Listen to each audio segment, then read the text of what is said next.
નમસ્કાર વિદ્યાર્થી મિત્રો, હું મિત્ર પ્રકાશ ખંજરિયા યુટ્યુબ ચેનલમાં તમારું સ્વાગત કરું છું. મિત્રો, સૌથી પહેલાં તમારે આ યુટ્યુબ ચેનલને સબસ્ક્રાઈબ કરી દેવાની છે. મિત્રો, સાથે તમારા ડિસ્ક્રિપ્શન બોક્સમાં નીચે લિંક આપેલ છે, મારો વોટ્સઅપ નંબર છે, ત્યાં તમે પ્રેક્ટિસ માટેની પીડીએફ પર તમને બેટા મળી જશે. તો સૌથી પહેલાં બેટા આપણે આ ક્લાસમાં આપણે શું શીખવાનું છે એ સમજી લો બેટા. ક્લાસ નંબર 16 છે. અગાઉના તમામ ક્લાસ નીચે લિંક આપેલ છે, ત્યાં આગળ જઈને જોઈ લેવા મિત્રો. તો આજે આ ક્લાસમાં શું શીખવાનું છે બેટા? વિભાજ્ય સંખ્યાઓ કઈ છે અને અવિભાજ્ય સંખ્યાઓ કઈ છે, આપણને કેવી રીતે ખબર પડશે એ આપણે શીખવાનું છે મિત્રો. હજુ કહું છું, ક્લાસ નંબર 1 થી લઈને 15 સુધી કન્ટિન્યુ જોજો, જેથી કરીને ક્લાસ નંબર 16માં તમને ખ્યાલ આવે. હવે મિત્રો માની લો હું તમને એક પ્રશ્ન આપું છું બેટા, કે હું તમને કહું કે 6 અવિભાજ્ય સંખ્યા છે કે વિભાજ્ય સંખ્યા છે, તો હવે તમે આને કેવી રીતે ફાઇન્ડ આઉટ કરશો, કેવી રીતે શોધશો કે આ વિભાજ્ય સંખ્યા કહેવાય કે અવિભાજ્ય સંખ્યા કહેવાય? આપણી સામે ઘણા બધા પ્રશ્નો આવે છે મિત્રો. તો સૌથી પહેલાં મિત્રો, કોઈ પણ સંખ્યા હોય, શું કહું છું મિત્રો, કોઈ પણ સંખ્યા હોય એને આપણે શું કરીશું મિત્રો? ભાગ પાડીશું. કોના ઘડિયામાં આવે છે એ જોઈશું. તો સમજી લઈએ આપણે મિત્રો કે વિભાજ્ય અને અવિભાજ્ય સંખ્યાનો મતલબ શું થાય છે, કેવી રીતે શોધાય છે, અને આપણી આ સ્પર્ધાત્મક પરીક્ષામાં આપણને કેવી રીતે એ ઉપયોગી બને છે એ આપણે જોવાનું છે. તો સૌથી પહેલાં મિત્રો આપણે જોઈએ કે વિભાજ્ય સંખ્યા એટલે શું. વિભાજ્ય એટલે સંખ્યા શું કે માની લો કે તમારી પાસે આ એક શું છે બેટા? દિવાસળી છે. શું છે બેટા? માની લો તમારી પાસે આ દિવાસળી છે, તો આના તમે કેટલા ભાગ પાડી શકો છો? તો હું આ દિવાસળી છે બેટા, આના હું 2 ભાગ પાડી શકું છું, 2 અથવા 4 ભાગ પાડી શકું છું, 1 2 3 ભાગ પાડી શકું છું. હવે આના ચોથો ભાગ પણ પાડી શકું છું મિત્રો. તો હવે સમજો કે આ ઉદાહરણ મેં તમને શા માટે આપ્યું છે. તો હવે આગળ આપણા જીવનમાં બેટા આપણને ઘણી બધી રીતે વિભાજ્ય અને અવિભાજ્ય સંખ્યાઓનો ઉપયોગ આપણને થતો હોય છે, પરંતુ આપણા શિક્ષક દ્વારા, આપણા ટ્યુશન ક્લાસીસના મેન્ટર દ્વારા કોઈ પણ પ્રકારનું માર્ગદર્શન આપવામાં આવતું નથી. હવે સમજો કે વિભાજ્ય ચાવી અને અવિભાજ્ય સંખ્યા શું છે, આ બંને વચ્ચેનો તફાવત શું છે એ સમજીએ બેટા. કે વિભાજ્ય સંખ્યા એટલે શું? કે વિભાજ્ય સંખ્યાનો મતલબ એવો થાય મિત્રો કે જે એક કરતાં વધારે ભાગ પડે. પણ કેવી રીતે સમજો બેટા? માની લો હું તમને કહું છું 10 અથવા 6, માની લો કે 6 વિભાજ્ય છે કે અવિભાજ્ય. તો સૌથી પહેલાં બેટા આપણે શું કરીશું કે શું કરવાનું છે એ કે જુઓ બેટા કે 6ના ભાગ કેટલા પડે? તો 1 × 6 કરો તો પણ 6 થશે બેટા, સરસ. પછી 2 × 3 કરો તો પણ 6 થશે, સરસ બેટા. પછી 3 × 2 કરો તો પણ 6 થશે બેટા, હા સરસ. અને 6 × 1 કરો તો જવાબ પણ બેટા કેટલો આવશે? 6. તો સમજો બેટા કે એક કરતાં વધારે ભાગ પડ્યા એટલે બેટા એક પણ ભાગ પડ્યો, બીજો પણ ભાગ પડ્યો, 3 પણ ભાગ પડ્યો અને છઠ્ઠો પણ ભાગ પડ્યો. તો એક સંખ્યા એક અને સંખ્યા પોતે સિવાય પણ વધારે ભાગ પડે બેટા, તો એવી સંખ્યાને વિભાજ્ય સંખ્યા કહેવાય છે. હવે માન લો કે હવે 3 ભાગ પાડો બેટા. તો જે 3 છે બેટા, તો 3ના ભાગ પાડો તો 3 કોના ઘડિયામાં આવશે બેટા? 1 × 3, 1 3 3, પછી 3 1 3. આના સિવાય 3 કોઈના ઘડિયામાં આવશે નહીં આવે બેટા. તો હવે અહીં આગળ આપણા કોન્સેપ્ટ ક્લિયર થાય છે મિત્રો, કે અહીં આગળ આપણે જે સમજવા જેવી બાબત છે આપણને અહીં આગળ એકદમ ઇઝીલી અને સરળતાથી બેટા સમજી શકાય છે. તો હવે બેટા સમજો તમે લોકો કે આપણે ગણિતના એકદમ પાયાથી લઈને થોડા સ્ટાન્ડર્ડ લેવાના દાખલા આપણે આગળ જોવાના છે. તો હવે આગળ જુઓ બેટા કે હું તમને એક સંખ્યા આપું છું, માની લો કે 28. તો હવે આ 28 સંખ્યા વિભાજ્ય છે કે અવિભાજ્ય છે? તમારે મને શું કરવાનું છે બેટા? જે કંઈ પણ જવાબ છે એ તમારે કોમેન્ટ બોક્સમાં મને કોમેન્ટ કરવાની છે. હવે મને કેવી રીતે ખબર પડશે 28 વિભાજ્ય છે કે અવિભાજ્ય? 28ના ભાગ પાડો બેટા. શું કરો? 28ના ભાગ પાડો તો 28 કોના ઘડિયામાં આવે સમજો બેટા. ચલો, સૌથી પહેલાં 1 × 28 થશે બેટા, હા સરસ. તો 28 આવશે, ઓકે. ચલો, પછી આવશે 2, તો 2 × 14 એટલે 28 થશે બેટા, સરસ. હવે સાહેબ અમને આવી રીતે ખબર પડતી નથી, પણ બેટા હજુ કહું છું શાંતિથી રહો, તમને એકદમ શોર્ટકટ રીતથી તમને શીખવાડવાનો પ્રયાસ કરીશ. પરંતુ જેટલા બેઝિક કોન્સેપ્ટ આપણા ક્લિયર હશે બેટા, એટલું આપણને સરળતાથી સમજણ પડશે. તો હવે શું કરવાનું છે? 2 × 14 તો 28 થશે. પછી 3ના ઘડિયામાં 28 આવે, 3 7 21, 3 8 24, 3 9 27 નહીં આવે. 4ના ઘડિયામાં હા 4 7 28, પછી 5ના ઘડિયામાં નહીં આવે, 6ના ઘડિયામાં નહીં આવે, 7 4 28 બેટા, 7 4 28. પછી બેટા કોના ઘડિયામાં આવશે? 8ના ઘડિયામાં ના આવે ડાયરેક્ટ બેટા જોજો આ રિપીટ થવાનું ચાલુ થઈ ગયું. જો તમે ક્લાસ અગાઉના જોયા હશે બેટા તમને ખબર પડી જશે કે સિક્વન્સ રિપીટ થાય છે. જો બેટા રહીએ તો હવે બેટા રિપીટ થાય છે તો 7 આવી ગયા તો હવે શું આવશે બેટા 14 આવશે. તો આપણે આવી ગયા ને બેટા આગળ 14 તો 14 દુ 28 પછી બેટા શું આવશે બેટા 28 એકા 28. તો બેટા અહીં આગળ એક અને સંખ્યા પોતે સિવાય પણ આ બધા ભાગ પડ્યા છે માટે આ સંખ્યા શું છે બેટા વિભાજ્ય છે. શું છે બેટા વિભાજ્ય છે. હવે માન લો બેટા તમને આપી દે બેટા 9 તો 9 પણ કેવી સંખ્યા છે બેટા વિભાજ્ય સંખ્યા છે. કેવી રીતે ખબર પડશે ચલો 1 ગુણ્યા 9 થશે બેટા પછી 3 તરી 9 થશે સરસ પછી 3 તરી 9 પણ થશે સરસ પછી શું થશે બેટા પછી શું થશે બેટા 9 એકા 9. તો બેટા જો અહીં આગળ સમજો કે એક સંખ્યા પોતે અને એક સંખ્યા જે પોતે છે અને એક સૌથી નાની સંખ્યા 1 એના સિવાયનો પણ બેટા ભાગ પડે છે આર્યો એ તો માટે એક કરતાં વધારે ભાગ પડે તો એને વિભાજ્ય કહેવાય છે. માન લો બેટા કે હવે 5 તમને કહું શું કહું છું બેટા 5 તો 5 શું છે બેટા 5 કોઈના ઘડિયામાં નહીં આવે એકના ઘડિયામાં આવશે 1 5 5 અને 5 એકા 5 આ બેના જ ઘડિયામાં આવશે બીજા કોઈના પણ ઘડિયામાં નહીં આવે માટે બેટા આપણે કહી શકીએ છીએ કે 5 એ કેવી સંખ્યા છે અવિભાજ્ય સંખ્યા છે. તો બેટા અહીં આગળ આપણે શું શીખ્યા છે કે વિભાજ્ય સંખ્યાઓ અને અવિભાજ્ય સંખ્યાઓ કેવી રીતે બને છે અને આપણે કેવી રીતે એના પ્રત્યે દાખલા ગણવાના છે. હજુ કહું છું બેટા શાંતિથી સમજવાનો પ્રયાસ કરજો. જેમ જેમ ક્લાસ જોવા જશો તેમ તેમ એકદમ બેઝિકથી સ્ટાન્ડર્ડ મેથ્સ સુધી આપણે જવાનું છે બેટા. ચલો હવે આટલી આપણને ખબર પડી ગઈ છે તો હવે હું તમને એમ કહું છું બેટા પ્રશ્ન હવે ચાલુ થશે. તમારી જે સ્પર્ધાત્મક પરીક્ષા છે તમારી જે જવાહર નવોદય વિદ્યાલય પ્રવેશ પરીક્ષા હોય કે CAT એક્ઝામ હોય કે મેથ્સ ઓલિમ્પિયાડ હોય એમાં દરેક પ્રશ્નનો જવાબ આપણે કેવી રીતે આપણે ફૂલફિલ કરીશું એ મિત્રો આપણે જોવાનો છે. તો હવે મિત્રો સમજો કે હું તમને પ્રશ્ન પૂછું છું બેટા કે 1 થી લઈને 10 સુધીમાં કેટલી હવે મિત્રો સમજો મારા અક્ષર સારા કેમ નથી આવતા એનું રીઝન છે બેટા કે મારી સામે એઝવેલ ટેબ્લેટ છે એઝવેલ ત્યાં આગળ હું લખું છું એઝવેલ સામે પેન રાખીને એટલા માટે જે કંઈ ભૂલ થાય બેટા એ થોડીક તમે ઇગ્નોર કરીને થોડુંક આગળ સમજવાનો પ્રયાસ કરજો. કોન્સેપ્ટમાં કોઈ પણ કચાશ રહેશે નહીં મિત્રો. 1 થી 10 સુધીમાં આવતી કેટલી વિભાજ્ય સંખ્યા વિભાજ્ય અને અવિભાજ્ય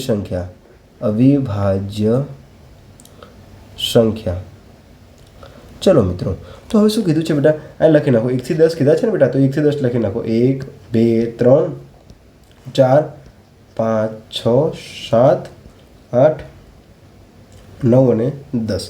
તો શું કીધું છે બેટા સમજો બહુ મસ્ત પ્રશ્ન છે સમજો સુધીમાં કેટલી વિભાજ્ય અને અવિભાજ્ય સંખ્યા છે. સૌથી પહેલાં બેટા 1 લો તો 1 શું છે તટસ્થ સંખ્યા છે ને 1 તો શું છે બેટા તટસ્થ સંખ્યા છે કોના માટે ગુણાકાર માટે. તો બેટા સમજો કે 1ને આપણે રાખો સાઈડમાં. ચલો હવે 2 ઉપર જઈએ તો 2 ઉપર જઈએ બેટા તો 2 કોના ઘડિયામાં આવશે તો 1 2 2 થાય સરસ અને 2 એકા 2 થાય. તો બેટા થોડુંક મગજ વાપરો કે જેના પણ 2 જ ભાગ પડે. કયા 2 ભાગ પડે બેટા એક અને બીજો જે સંખ્યા પોતે હોય તો આવી સંખ્યાને બેટા કેવી સંખ્યા કહેવાશે કોમેન્ટ બોક્સમાં તમે મને કહેજો બેટા કેવી સંખ્યા કહેવાશે અવિભાજ્ય. કેમ અવિભાજ્ય કહેવાય બેટા કે અહીંયા આગળ શું છે બેટા સમજો હજુ કહું છું કે 2 જ ભાગ પડ્યા છે. કયા 2 ભાગ પડ્યા છે બેટા કોના ઘડિયામાં આવે છે માત્ર ને માત્ર 1ના ઘડિયામાં અને 2ના ઘડિયામાં એના સિવાય કોઈના ઘડિયામાં આવશે નહીં. તો આટલા માટે જ બેટા આપણે શું કહીએ છીએ કે આવી સંખ્યાને કઈ છે બેટા અવિભાજ્ય સંખ્યા. ચલો હવે બેટા 3નું જુઓ તો કે 3 કોના ઘડિયામાં આવશે કે 3 તો બેટા 3 કોના 1 ગુણ્યા 3ના ઘડિયામાં આવશે અને 3 એકા 3 તો આ ઘડિયામાં આવશે. તો આપણને શું ખબર પડશે કે આ જે સંખ્યા છે એ શું બનાવે છે અવિભાજ્ય સંખ્યા છે કે વિભાજ્ય સંખ્યા છે. તો સૌથી પહેલાં બેટા તમારે શું કરવાનું છે કે આગળ કેટલા ભાગ પડે છે 1ના ઘડિયામાં આવે અને 3ના ઘડિયામાં આવે એના સિવાય 3 બીજા કોઈના ઘડિયામાં આવશે નહીં. માટે આ સંખ્યા પણ કેવી બની ગઈ બેટા અવિભાજ્ય સંખ્યા બની ગઈ. ખબર પડી ગઈ. ચલો હવે બેટા આપણે આગળ જવાનો પ્રયાસ કરીએ. સમજો 4. તો 4 કોના ઘડિયામાં આવશે બેટા? 1 4 4, પછી 2 2 4 અને 4 એકા 4. તો હવે બેટા ખાસ કરીને ધ્યાન રાખો કે આગળ એક સંખ્યા અને એક પોતામાં આવે છે, એના સિવાય બીજા ભાગ પડે છે. હા, કયા ભાગ પડે છે બેટા એના સિવાય?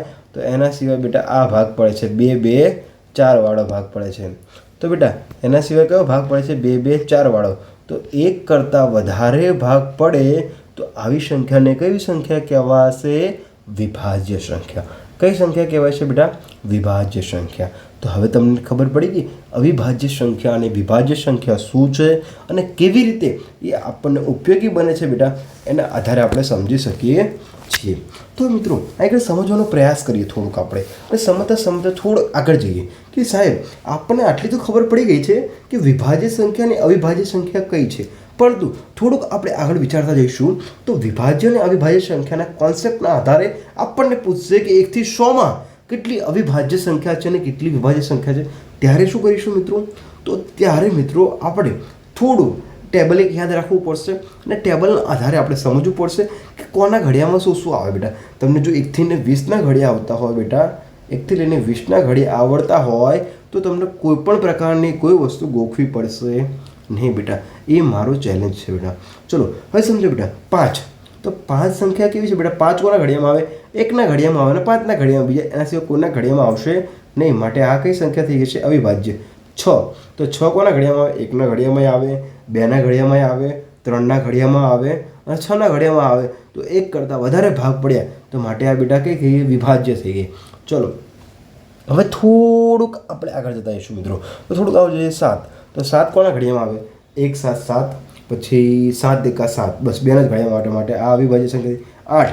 તો 8 વિભાજ્ય સંખ્યા. કેમ કે 2ના ઘડિયામાં આવે, 4ના ઘડિયામાં આવે, 1ના ઘડિયામાં આવે અને 8ના ઘડિયામાં આવે. તો બેટા આ કઈ થઈ ગઈ? અવિભાજ્ય. 9. 1ના ઘડિયામાં આવે, 1 એકા 1 9 9, પછી 3 તરી 9 અને 9 એકા 9. તો માટે આ કઈ થઈ ગઈ બેટા? વિભાજ્ય થઈ ગઈ. ચલો 10. તો 10 પણ શું થઈ ગઈ બેટા? કોના ઘડિયામાં આવશે? 1 10 10, પછી 2 5 10, 5 દૂ 10 અને 10 એકા 10. માટે આ સંખ્યા પણ કેવી થઈ ગઈ બેટા? વિભાજ્ય થઈ ગઈ. તો હવે મિત્રો તમને ખાલી પ્રશ્ન સમજો કે કેવા પ્રકારના પૂછે છે પ્રશ્નો, એ સમજવાનો પ્રયાસ કરો કે વિભાજ્ય સંખ્યા એટલે શું અને અવિભાજ્ય સંખ્યા શું. ખાલી માત્ર ને માત્ર બેટા એક કોન્સેપ્ટ ક્લિયરિટી સાથે તમે સમજવાનો પ્રયાસ કરો. શું છે કોન્સેપ્ટ ક્લિયરિટી? કે માત્ર ને માત્ર 1 2 3 4 5 6 7 8 9 10, બસ આ 1 થી 10ની અંદર આવતી અવિભાજ્ય સંખ્યાનો તમે કોન્સેપ્ટ સમજી લીધો હોય. હવે માની લો 13.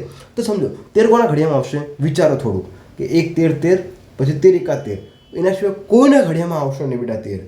14 આવશે. હા, 14 કોના ઘડિયામાં આવશે? 1 14 14, 2 7 14, પછી 7 દૂ 14 અને 14 એકા 14. હા, તો આ વિભાજ્ય સંખ્યા થઈ ગઈ બેટા. તો આવી જ રીતે તમે બધી જગ્યાએ કોન્સેપ્ટ વાપરવાનો છે બેટા. તો હું તમને એક મસ્ત નાનું એવું ટેબલ બનાવડાવી નાખું છું મિત્રો. આ ટેબલને તમારે શું કરવાનું છે? યાદ કરી લેવાનું છે. જો તમને ઘડિયા આવડતા હોય તો આને યાદ કરવાની પણ જરૂર નહીં પડે મિત્રો. તો ખાસ કરીને મિત્રો તમે શું કરો છો? હું આગળ જે ટેબલની નોંધ કરું છું એ ટેબલની તમે નોંધ તમારી પાઠ્યપુસ્તક અથવા તમારી નોટબુકમાં કરજો અને તમે મિત્રો એને વારંવાર યાદ કરવાનો પ્રયાસ કરજો, જેથી કરીને તમને ખબર પડે કે તમે વિભાજ્ય અને અવિભાજ્ય સંખ્યાનો તફાવત પણ તમારા મગજમાં ઉતરી ગયો છે મિત્રો. તો સૌથી પહેલાં આ ચેનલને સબસ્ક્રાઈબ કરી લો, પછી તમારી નોટબુક ખોલો અને લખવાનું શરૂઆત કરો મિત્રો. ચલો, તો મિત્રો સૌથી પહેલાં તમારે ટેબલ બનાવવાનું છે. શું ટેબલ બનાવશો બેટા?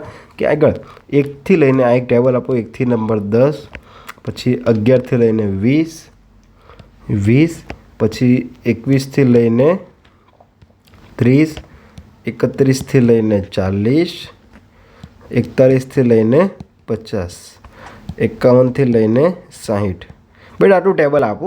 પછી એને લખો બેટા. શું લખો? અવિભાજ્ય સંખ્યાઓ. અવિભાજ્ય સંખ્યાઓ. અને આ કુલ કેટલી સંખ્યા છે એ લખવાનું બેટા. શું લખવાનું? કુલ સંખ્યાઓ. તો બેટા સમજો, આગળ સમજવાનો પ્રયાસ કરો. અવિભાજ્ય સંખ્યા તો આપણને ખબર પડી કે કઈ કઈ હતી બેટા? 2 3 5 અને 7. તો કુલ સંખ્યા કેટલી છે બેટા? 1 2 3 4. કેટલી સંખ્યા છે બેટા? 4. ચલો, આટલું ખબર પડી ગઈ બેટા. હવે આગળ જઈએ. ચલો, 11થી 20માં કઈ હશે બેટા? 11 હશે. હવે 13 કોઈના ઘડિયામાં ના આવે, 17 કોઈના ઘડિયામાં ના આવે ને 19 પણ કોઈના ઘડિયામાં ના આવે બેટા. તો આ કુલ સંખ્યા કેટલી થઈ ગઈ બેટા? 4. ચલો હવે બેટા 21 થી 30માં કેટલી સંખ્યા છે? તો 23 કોઈના ઘડિયામાં નહીં આવે અને 29 પણ કોઈના ઘડિયામાં આવશે નહીં. તો આવી કુલ સંખ્યા કેટલી થઈ ગઈ બેટા? 2. કેટલી થઈ ગઈ બેટા? 2. ચલો 31 થી 40માં કોણ આવશે બેટા? 31 આવશે અને 37 આવશે બેટા. કોઈના ઘડિયામાં નહીં આવે માટે કુલ ટોટલ સંખ્યા કેટલી થઈ ગઈ? 2. ચલો હવે 41 થી 50માં જો બેટા. તો 41 થી 50માં કેટલી આવશે? 41 કોઈના ઘડિયામાં નહીં આવે, 43 પણ કોઈના ઘડિયામાં નહીં આવે અને 47 પણ કોઈના ઘડિયામાં આવશે નહીં. માટે ટોટલ સંખ્યા કેટલી થઈ ગઈ? 3. ખબર પડી ગઈ બેટા? ચલો આટલું લખી નાખ્યું. તમે નોંધ કરી લો બેટા. હજુ કહું છું શાંતિ સમજો અને સમજવાનો પ્રયાસ કરો બેટા. 53 કોઈના ઘડિયામાં નહીં આવે અને 59 પણ કોઈના ઘડિયામાં આવશે નહીં. માટે અવિભાજ્ય સંખ્યા કઈ થઈ ગઈ બેટા? 2. તો સમજો આના આગળ બેટા હું તમને એક હોમવર્ક આપીશ અને આ હોમવર્ક તમારે સમજવાનું છે બેટા. શું છે? હવે સમજો બેટા કે આગળ મેં તમને શું આપ્યું છે બેટા? કે શું આપ્યું છે સમજો કે આગળ તમને મેં નંબર આપ્યા છે. 1 થી 20માં કેટલી સંખ્યા આવે? અવિભાજ્ય સંખ્યા અને કુલ સંખ્યા 51 થી 60 લખાય છે. પરંતુ હવે તમને એક બહુ મસ્ત ટાસ્ક આપું છું. બહુ મસ્ત હોમવર્ક છે બેટા. તમારે શું કરવાનું છે? તમારે નોટબુક ખોલવાની છે અને 61 થી લઈને 100ની વચ્ચે કુલ કેટલી, હજુ કોઈ સાંભળજો બેટા, 61 થી લઈને 61 થી લઈને 100 સુધીની તમારે શું કરવાનું છે બેટા? અવિભાજ્ય સંખ્યા કેટલી છે અને કઈ કઈ છે? 63 છે. તો શું આવે? 63 કોઈના ઘડિયામાં આવશે મિત્રો? 61 છે. 61 કોઈના ઘડિયામાં આવે છે? કોઈના ઘડિયામાં 61 નહીં આવે. તો 61 એક આવી હોય સંખ્યા. તો આવી રીતે 61 થી લઈને તમારે 100 સુધીની બેટા તમારે ગણવાની છે. કોમેન્ટ બોક્સમાં તમારે બેટા મને કોમેન્ટ કરવાની છે કે સાહેબ આમાં આટલી અવિભાજ્ય સંખ્યા આવે છે.